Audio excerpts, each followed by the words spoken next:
Again, YouTube, Dominique here with my spoiler review for Batman v Superman.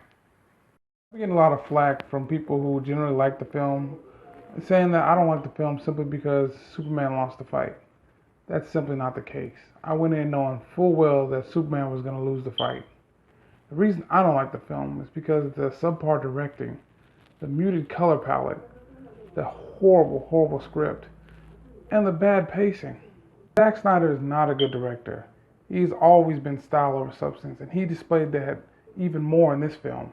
Many scenes just carry on for no reason, or they take long intermittent shots for no reason, and the slow motion is never necessary. Brings me to my next point. In the beginning, the pacing is horrible. It's so many scenes just jumping from one scene to the next to the next. It's like Zack Snyder gave 8 different people cameras, told them to film the beginning of the film, couldn't decide which one he wanted to end, so he just ran them all together. And then the editing is horrible. They're just thrown in there. I heard many people say they're confused by the beginning and the middle because they don't understand what's going on. Another problem I have with the film is the muted color palette. Everything is so dark. Yeah, Batman is the main focus of the film. He's in there. He's a dark character. But so is Superman. Superman's full of hope. You can make his suit a little brighter, his days a little brighter. He fights in the sun, and yet it still seems like it's mid-evening. It doesn't make any sense. Not everything has to be dark. Another problem I have with the film. The writing. It's like it was written by a 12-year-old, full of plot holes and under-characterization. They want you to just gloss over that because Batman's flipping over things, doing cool things, and blowing things up. Are these plot holes, you ask? Well, I'll be glad to tell you. And here they are, in no particular order. In the beginning, Lois is kidnapped by a warlord and about to be executed. So she cries out. Here comes Superman, all the way from Metropolis, flies in, stops him, flies out. That's it. Soldiers come in and shoot up the village. Somehow it's Superman's fault. Nobody thought to investigate. Nobody thought, you know what? Maybe the soldiers are the soldiers' fault. No, it's Superman's fault just for the sake of the fucking film. Batman is supposed to be the world's smartest detective, but yet he can't see Lex Luthor is manipulating him every step of the way. He finds out Lex is smuggling illegal things into the country. He doesn't stop to think, well, maybe I'd investigate this guy. Yeah, he has the kryptonite that makes you want to fight Superman. Yeah, he was involved with the guy who blew up that makes you want to fight Superman. These are just common sense. But yet he can't figure it out because guess what? They need him to fight Superman, they need a story, and you guys need to be entertained. With Batman. Batman's supposed to be the world's greatest detective, yet he blames Superman for the end of Man of Steel. I'll accept that. He blames him for the thing in Africa. That's already unlogical. And then his employee blows up the Capitol. Somehow it's Superman's fault, and he goes after him. It doesn't make any sense. They're just grasping. They're looking for any reason to fight him. And then Superman saves people. He saves people from burning buildings. He saves astronauts from being blown. Luthor gains the Kryptonian technology in Zod's body from simply giving the Senator a Jolly Rancher. That's a plot point in the film. He gives him a Jolly Rancher, he gains access to everything. Don't ask why, because they're not going to explain it. It's stupid. And then he gets in the ship, and he just walks in and goes, oh, there's no commander. Do you want to be commander? Lex Luthor goes, yeah, and that's it. There's no reason why. In the ship. It was supposed to have been destroyed at the end of Man of Steel, sucked into a black hole. Yet it's still there in the middle of the city. The government doesn't think, you know what, let's move this. This is Kryptonian technology that almost destroyed the Earth. Let's move it underground. Let's take it to Area 51. No, they don't. It's still sitting in the middle of the city. Why? Plot. And Superman, it's his technology by birthright.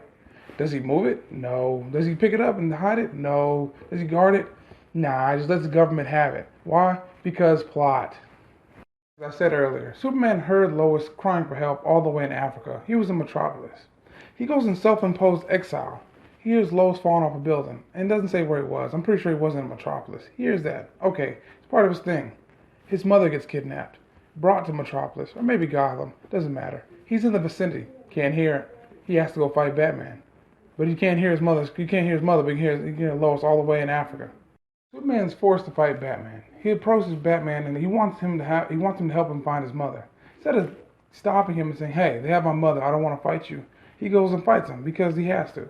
People claim he's hot-headed. That's why this is young Superman, New 52. He's hot-headed and jumps into fights. Okay. Superman can fly around the Earth in a matter of a minute. You think he could close the gap between him and Batman, which is 15 feet, in a nanosecond, rip off his armor or hold him and explain to him, they have my mother, I need help? Nah, because they need him to fight, because plot, because you people need to be entertained. Batman has beaten Superman. He hits a spear to his throat, he was going to kill him. He doesn't kill him, not because he realizes that it's wrong to kill, or because Superman's a good guy, or because he realizes he's wrong the whole time. because both their mother's name is Martha. That's it. He was gonna kill him. He says his mother's name is Martha. He goes, oh, okay, I guess we're friends. That's it. That being said, now they have to kill Doomsday.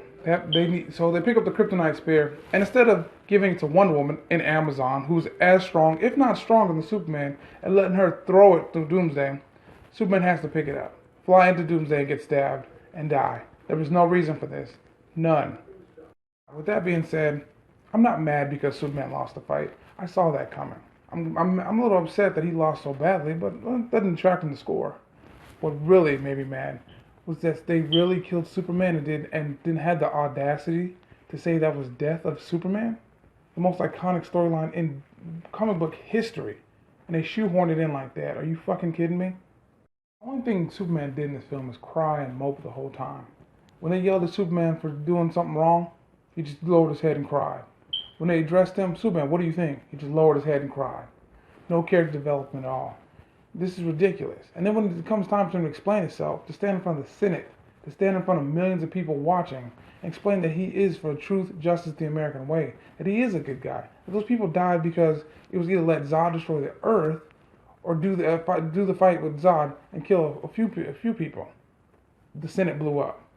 The Senate blew up, and nobody heard anything he had to say. And then he got blamed for it. And not only did they not pick up that storyline again, they just dropped it and followed Batman. That's it. Superman was not a character. He was a sacrificial lamb in this film. He was gutted and displayed, and what little characterization he had was fed upon by Batman as he rose from the ashes of this dumpster fire you people call a film, so he can say, I'm the new Batman. I'm like a phoenix from the ashes of my old one, so I can be better, stronger. That's what Superman's here for. Not because he was a cool character, not because they wanted to reinvigorate your interest in him, not because they wanted to promote him. He's one of the most iconic characters in history.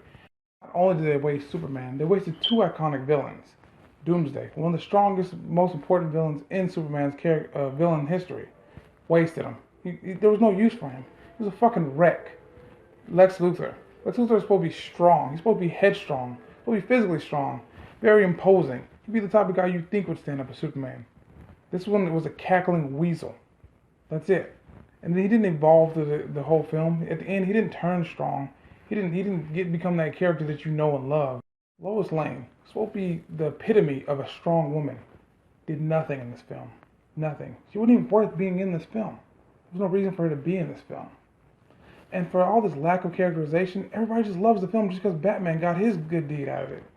That's what's sad about it. You think it's a good film just because Batman got a good deed, but you overlook all these glaring, obvious faults with the film that are fucking it up. The only reason I give this film a 0, the only reason, is because of the justice they did Batman. How good Ben Affleck was at Batman. How he took the role. He didn't say, I'm pretending to be Bruce Wayne. I am Bruce Wayne. I am Batman. I'm the Batman. The only reason it didn't get a 0. That's why I brought it up to a 4. Because the characterization Batman got. Everything else, bullshit.